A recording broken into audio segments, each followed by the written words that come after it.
I went to a garage sale about 2 or 3 months ago, and when I got there, I quickly realized that it was a collector's heaven because the amount of fishing gear the guy had for sale was just insane. He had saltwater, freshwater, as well as fly fishing gear that he wanted to sell. It was his father's collection, and since I don't know much about saltwater or fly fishing, I just picked all the freshwater gear from him. He had couple dozen of reels like Abu's, Zepcos as you can see in here, and an insane amount of lures as well. And most of the stuff is vintage, if not all of them. But I think like most of these stuff is vintage from 70s and 80s. And I finally got the time to sort them out and at least get them organized.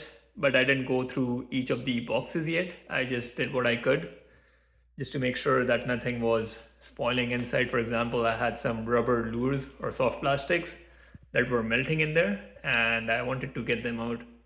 So I put them in boxes and it's a little bit organized now.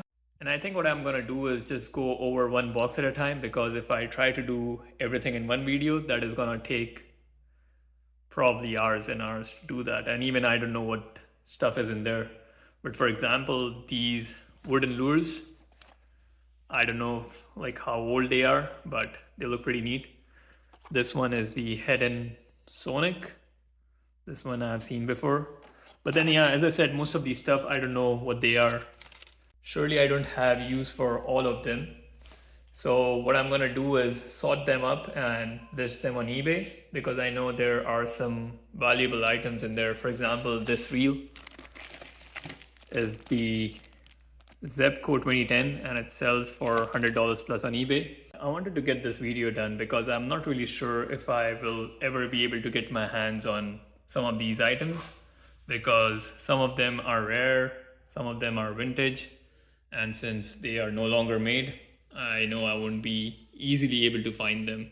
So far I have sold about 4 reels, and as you can see, I'm just gonna quickly move over to my computer now so that you can see over there.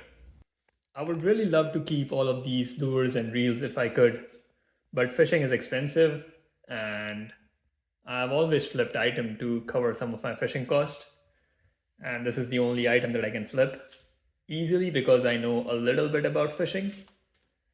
So yeah, that is the reason that I will be selling them on eBay, at least the items that have no use for me. And even with the amount of time, effort, and money that I would spend in cleaning, listing, packing, and shipping these items, I think I'll be making substantial money to cover my fishing costs. For this video, I'm gonna just quickly go over this box because this is something he used, I believe, for his fishing.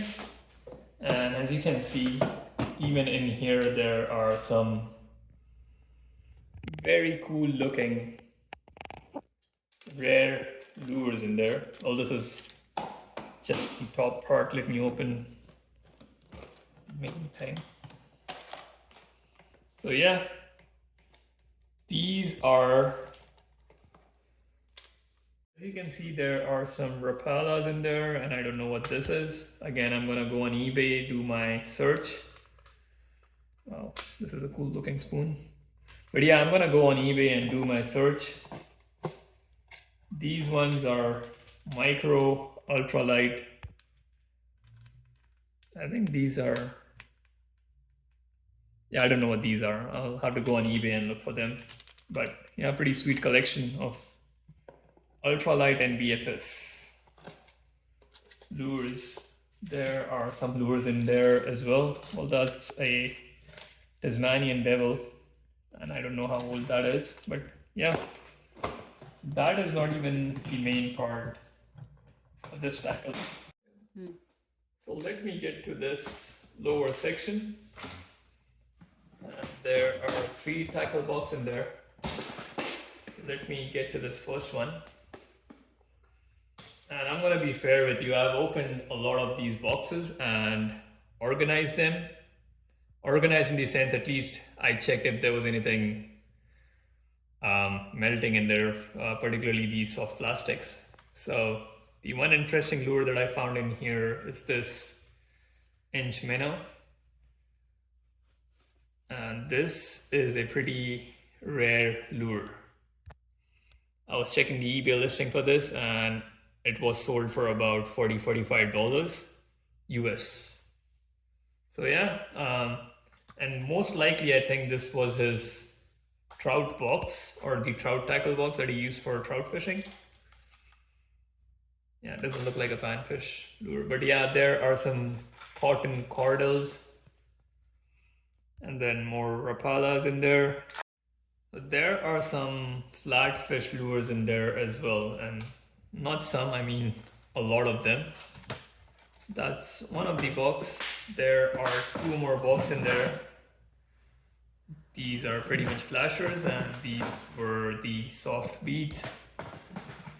So yeah, I think I'm gonna conclude this video over here, and what I'm gonna do is make small 5-minute videos for one tackle box at a time. So yeah, and maybe give you more details about what these lures are and what if there are any valuable or rare ones in there. Hopefully I captured what I wanted to capture. Oh yeah, and I forgot about the two rods. There are two vintage ultralight. He had a bunch of rods as well, but then most of them were heavy or medium heavy rods, and these were the only two ultralights he had, so I picked them up as well. And as I said, I have sold some of the reels. They were pretty unique shape, beautiful design. I'm just going to show you the listing for that. And I did post a short video some time ago about it. But yeah, as I said, I'm going to conclude this video over here and then we'll get upstairs, take one box at a time, and then go over the lures one at a time. Thanks for watching.